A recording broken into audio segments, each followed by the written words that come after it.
I'm on my way to College Dropout 43 today. I'm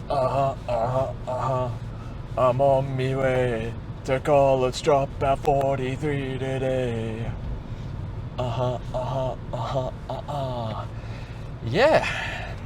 So, on my way to College Dropout 43 today. Um, okay, whack intro aside, keen for today's tournament on Wednesday, a little local, and yeah, surprisingly, the days are getting darker sooner. Not surprisingly, actually, because it's approaching the end of autumn, and now when I'm heading to the college dropouts, I'm not in the sun anymore, so I thought I'd just use the car light here, maybe provide some lighting rather than me just talking in the dark. You can't see me at all. But yeah, let's get down to business. So what am I thinking about for today's tournament? So today's discussion, I guess, was I was sort of reading something on the Smash Reddit that sort of prompted some discussion within myself. So it's basically like, well, this Reddit post was talking about how does like playing just amongst his friends, like being the top of his friends, translate to competitive experience? Because what he found was, he was doing good. He was the best in his friends group. They'd played for years, and then he went to a tournament, and then he went 0-2, and then he went to the next tournament, he went 0-2. So he was sort of like, oh, what's going on? Does my experience matter with my friends? What's going on? So to answer this guy's question, not that he's probably going to see this, but I think experience at local tournaments is invaluable. I think when you're sort of just versing your friends, you're sort of in this bubble, this niche bubble of probably similar play styles, probably similar understandings of the game, similar thought patterns, but you sort of like select in this bubble, this niche bubble, I guess, of your friends group. And the benefits of going to local tournaments is it exposes you to all different kinds of play styles, all different kinds of characters. People come from all ranges of life that come to these tournaments, and their brain structures are probably different to yours. How they play, what they value, and I think the experience at these tournaments against all these different play styles is invaluable. I think the experience does matter.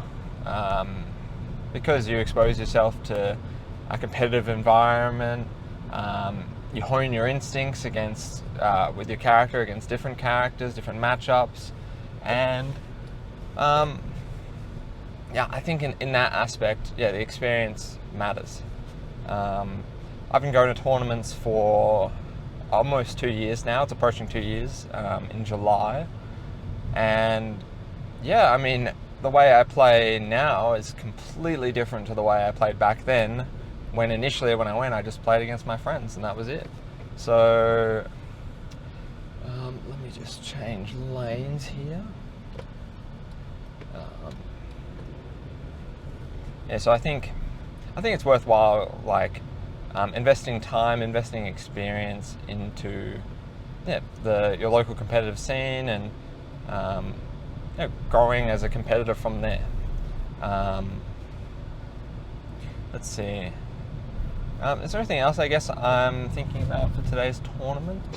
I ended up watching Cyrcadia 13 on the weekend, and I was watching Gluto, and something I realized he was doing is he was sort of timing like air dodges, for example, to land on the ground next to the opponent, timing so that when the air dodge is complete, he can do something like an up tilt or some grounded option, so to sort of put himself in a position where he could do that.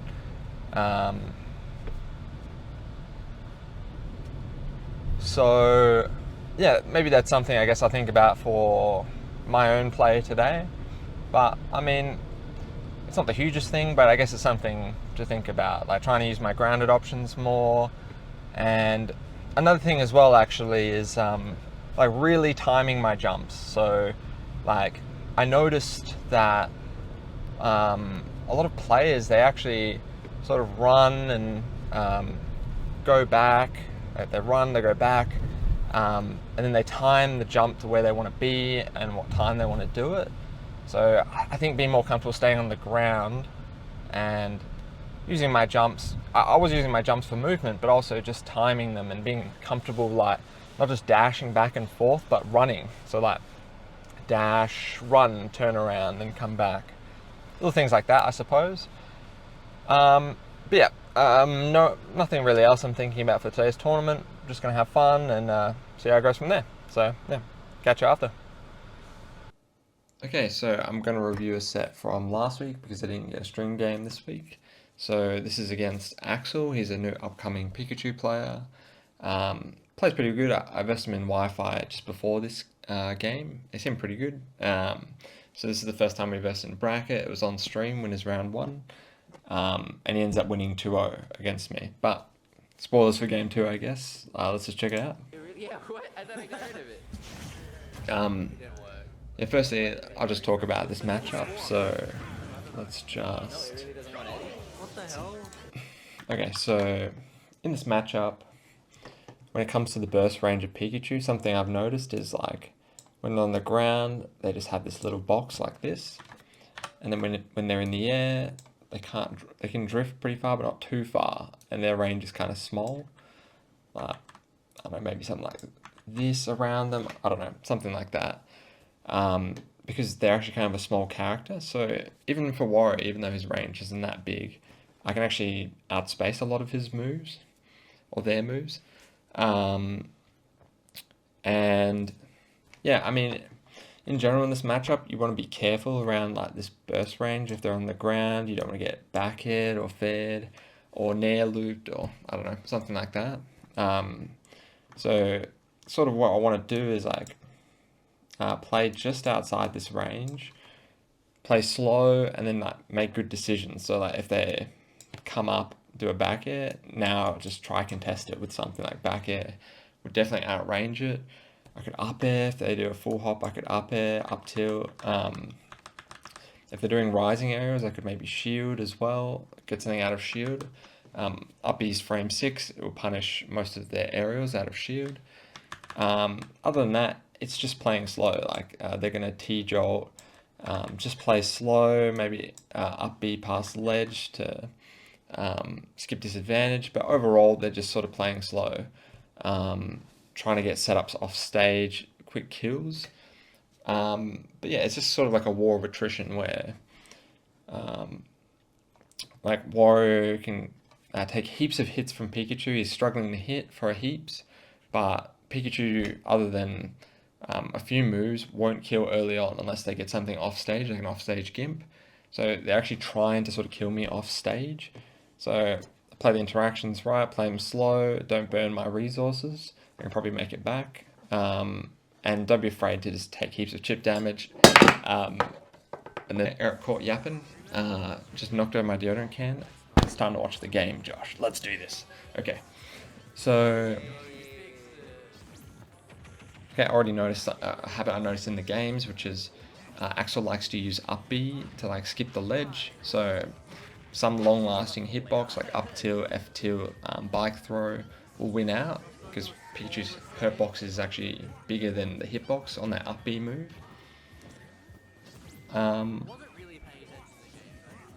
So I guess that maybe I could do a waft as well if I read the habit. That'd be a way to punish. Because yeah, they just did it again. I didn't really do anything, I just got caught with my shield down and lost advantage. I should probably cover that first. But overall, playing this War of Attrition okay. Wario's pretty heavy, so he can afford to go to high percents. Whereas for Pikachu, like it's sort of harder to hit her because she's so small, but because she's so light, once Wario actually racks up the percents, he can kill super easy with like a dash attack. Waft kills super early, like 40% is up to waft, and Pikachu dies super early to the waft. So, so I'm playing the matchup okay now. The fact that we're even means I'm sort of winning. I'm in a good spot. I can't really die to many things, but they can die to tech chase, read, roll in, dash attack, for example. So it should keep the stock. Okay, so I just got up attack and died to F smash, so it didn't do the plan right of living as long as I could. I just want to go back to that. So that was pretty good. I sort of saw them go for the back air, so I like dashed back, got a pivot grab. So one neutral, got my up throw, but let's see if I can just go back a second. Okay, so something I did wrong when I did the up throw up air from here. There's sort of like 3 spots people mainly can go. So there's DI in, there's no DI, and wait, okay, sorry, this is the wrong way around. So this is DI out, this is no DI, this is DI in from where I grabbed them. So what I can do is when I go through the up throw up air, I hold up on my control stick, and then I can like tilt it up and left, up and right, depending where I want to hit. So, sort of like this, to be honest. So I just react to where they are in this little area, and then I can adjust. So here, could have got up throw up air, 25%, and that would have been good. Sort of get them up to close to waft percent, because Pikachu dies like 40% on the ledge to waft, because they're pretty light. So it would have been nice at least to like keep my advantage, not just get up throw 10%, that's it. So there I just select a forward throw, just 15%. Just because I'm like not confident in my up throw up airs. Okay, these are good nair loops. Oh, from Axel. Okay. So yeah, they're in waft percent right now. Just right now. So if they get up any more, to be honest, it might not, up to waft might not be true now. And landing up is super hard to get. Okay, that was unfortunate. Like when up B to recover, they slipped down with the back air, and the multi-hit traded in such a way that we clashed, they got sent, and I got sent down as part of the multi-hit move. I sort of panic, I buffer up B as soon as possible, even though I have bike. But it means, yeah, when I get to like down here, that's the first time I can actually do something. So up B from way too low. I just basically panicked around here, pressed up B, and then it came out as soon as possible. Whereas in this position, I could have just biked, easy recovery. So just don't panic in these offstage situations versus Axel. Just take it easy, chill out, don't burn your resources. Waft is available as prime waft cheese percent. Maybe not anymore. Could have gone up to a waft around 60. Josh is struggling. Axel is also playing quite well. Yeah, try to get landing up air, but it's just impossible on Pikachu. Yeah, exactly. Okay, managed to live. I saw Friday on Twitter. And I responded to someone. I saw that like a year ago. I responded, he's back, I emoji, just didn't respond. And then saw him at the major. Oh, he was at the major? Yeah, day 1, not day 2. What do you mean day 1, not day 2? He DQ'd out of day 2. So another bad trade. No, I have to expend waft there. No choice. So I just send it. So that's been more calm, I guess. I just know I'm not going to make it back because I've burnt double jump. So I'm going to have to use the waft. Okay, classic. Just got upbeat past and then they reverse on me. It's happened heaps this set. So definitely something I'll be on the watch for in the future. But I do think Axel was playing really well this set. They, like I was saying before, we versed in Wi-Fi, and it's good to see them do well in bracket. Unfortunate SD from them though. Just trying to do that PK Thunder at the bottom and then up B back. Okay, just gotta make sure I don't die to F smash. Something cheesy like that. I've got basically heaps of percent before I'm seriously in danger. So actually I think in this position I'm thinking I want to half waft that up B. So I think at some point I try to use it. Actually here, soon, it might be here. It must be here. Okay, no, I'm just keeping advantage. Okay, I think it's here. Yep, so see it, not great in 720p, but Wario's belly is sticking out like this, which means he's got the half waft. And I'm sort of jumping up to try jump past so that I can land on them with the waft. I think I've already inputted it actually, as soon as I jump from the ground. Problem is, you can see in about, I think 1 frame. Let's see, 1 frame. Oh geez. Yep, 1 frame after, get hit by the up B. It sort of explodes on the ground like this, and I get hit, even though I was doing the half waft, so I've lost it. I didn't know if I lost it. I should have been looking for the belly. If I watched my own VOD reviews, leveling up Wario number 2, I mentioned it, I would have known. Now I just use the no waft. All that does is trip. There's basically no waft, quarter waft, half waft, full waft. Those are the 4. So that was no waft. Yep, died up throw up. Just up throw outright at that percent. GG's to Axel. I was super impressed with how they played. Last time we versed on Wi-Fi, I thought they had like a few mechanics issues with Pikachu, but like because they were SDing heaps, but I think they were training hard, grinding it out, and it's nice to see him doing well, to be honest, at tournaments. So good on him, little new player to the scene, and of course I didn't mind losing. I thought he played well, and at the time I wasn't too sure how to play the Pikachu matchup as well.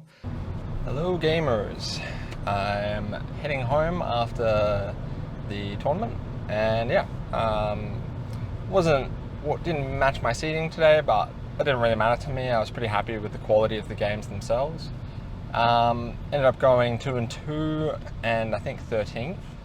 I've seed 8, but what are you going to do? Sometimes that happens. So my first match was against Mango Tango. He plays Cloud, and yeah, it was a 2-0. It was just outmaneuvering with punishing a couple bad habits. After him, I versed Improve or Nick Long, who plays Wolf. Now, Wolf is like my most experienced matchup, but at the same time, Wolf is kind of like a toolbox character. Everyone's unique, and it's not that I was playing bad anyway. I ended up going 1-2, and pretty happy with the games. I mean, game 2, oh my god, I was a robbery. I lived up to like 210%. Got like this weak fair into F tilt at the ledge to kill. He just was really struggling to kill, as Wolf does in that matchup. Ended up closing out game 2, but didn't win game 3, unfortunately. But that's okay. After Improve, I versed Tauken, who's usually plays Falcon, but he's been picking up Pit recently, and it's been pretty good, to be honest. I'm a big fan of his Pit, and yeah, that was a pretty tough match, but ended up winning 2-1. And after Tauken, I versed a K-Rool called Jezzes, and yeah, I thought I was playing okay. Like, I was doing a good job getting my punishes, getting some good setups. For example, like on Kalos, on the side plat, he was doing a landing nair, but I just timed my jump just after he landed, so that I got a full hop rising up air, immediately fast fall into full hop waft as a punish. So that was pretty good. But game 3, I ended up getting like a shield break as well, just like a back air as he was nairing, because I knew it would like shield break, but wasn't able to find the waft game 3, and I wasn't doing a very good job of maneuvering around his setups. I think I was getting a little impatient, and yeah, was just falling victim to a couple of setups, and ended up losing my stock pretty early every game. Like stock 1, I just get back aired at like 50 and die off the side, which is definitely not the way to play that, but just got to learn to be a little bit more patient in those spots, I guess. I think I was pushing a bit too much. Just be patient, let him make a mistake, and then go from there. But overall, pretty happy with the quality of my games in bracket, and when I'm happy with how I'm playing, the results don't really matter to me. So Just happy with how I'm improving, how my decision making's going.